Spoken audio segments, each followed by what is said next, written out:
Well, we are kind of in that in-between period where we don't have a provincial election for a while, well, until next spring. We just finished up our municipal election last fall, and a federal election is still in the offing as well. But when it comes time to cast that vote, there's always that question of, what if I don't like my choices?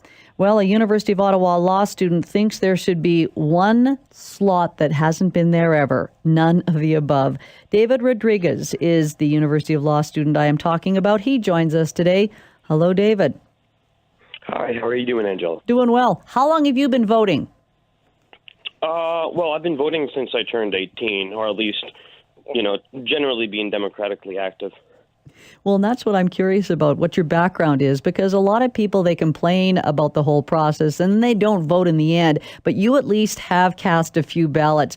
So what got you thinking to this whole idea of, what if we just had that choice of none of the above?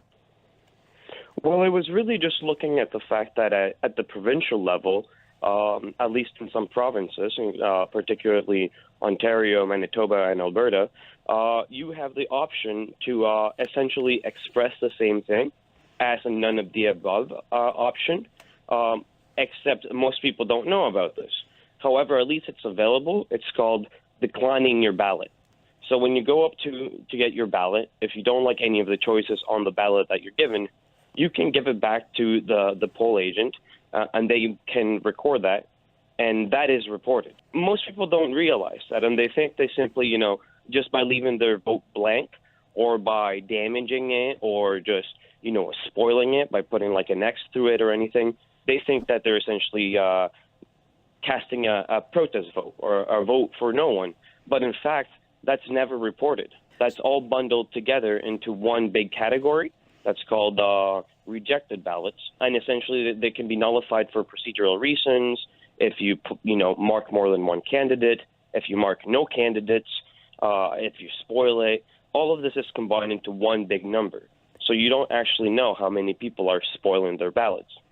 So if I had that choice then, as you say, right now we do, we could just say, I decline my ballot, and at least that is recorded, and you've got those statistics that make it clear as to what the electorate is thinking?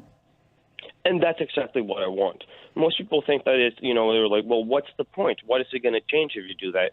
And it's not necessarily about changing who ends up being elected, but rather starting a conversation and having the information available to have that conversation.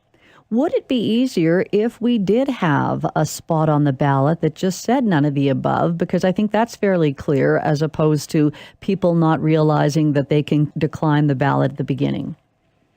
Absolutely. And in fact, I think that would be the ideal way to do it.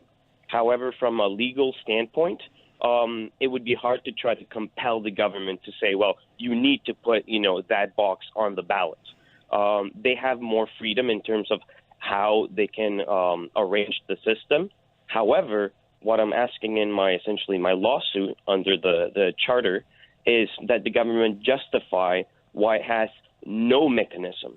When you could have a box on the ballot, you could have declined ballots, as you have in the provinces, or they could simply just start reporting the number of votes left blank. So there's many ways they could go about it. I do agree, however, that the best way would be to just have it on the ballot itself. Now I want to get to your lawsuit. I'm glad you mentioned that. You've been going at this since, was it last November that you launched it? That's right. Well, I've been thinking about it and doing my research for more than a year and a half now. But yes, I filed the statement of claim in November.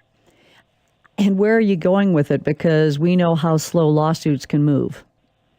Right. Well, that's why I wanted to get it started, because I think this could potentially go up. It is a fundamental question and one that hasn't been really brought to the court before. So I think this technically could have the potential to go up to the Supreme Court and have them clarify essentially what Canadians are entitled to.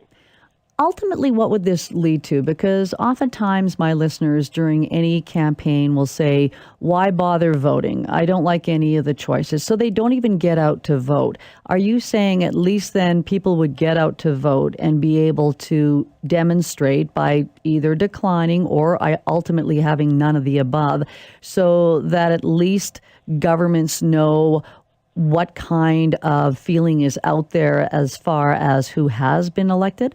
Exactly.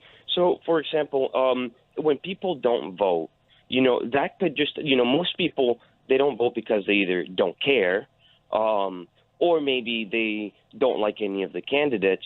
But the thing is, not voting can just as easily mean any of the above. You could just as easily mean that you're very happy with all the choices, so happy that you don't feel you need to show up, that any of them could be okay.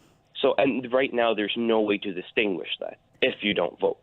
Does your lawsuit also talk about or express the fact that a lot of people aren't even aware of this right to decline the ballot? And I don't know if I've voted for many years, and I don't know if anyone has ever said to me when I am getting my ballot, you have the right to decline this if you are not happy with your choices. I do agree that the government hasn't, been very proactive. And the thing is, it's not really in the interest of any of the parties to inform voters of that option, right? And I think that's one of the main reasons why, so many people are not aware. Unfortunately, from a legal standpoint, again, to then say, well, now the government has to, for example, educate people, it becomes a much more difficult legal case. And I wanted to make it essentially as winnable as possible. Well, it'll be interesting to watch how it goes. Thanks so much for telling us about it, David. No, and thank you for having me. David Rodriguez is a University of Ottawa law student.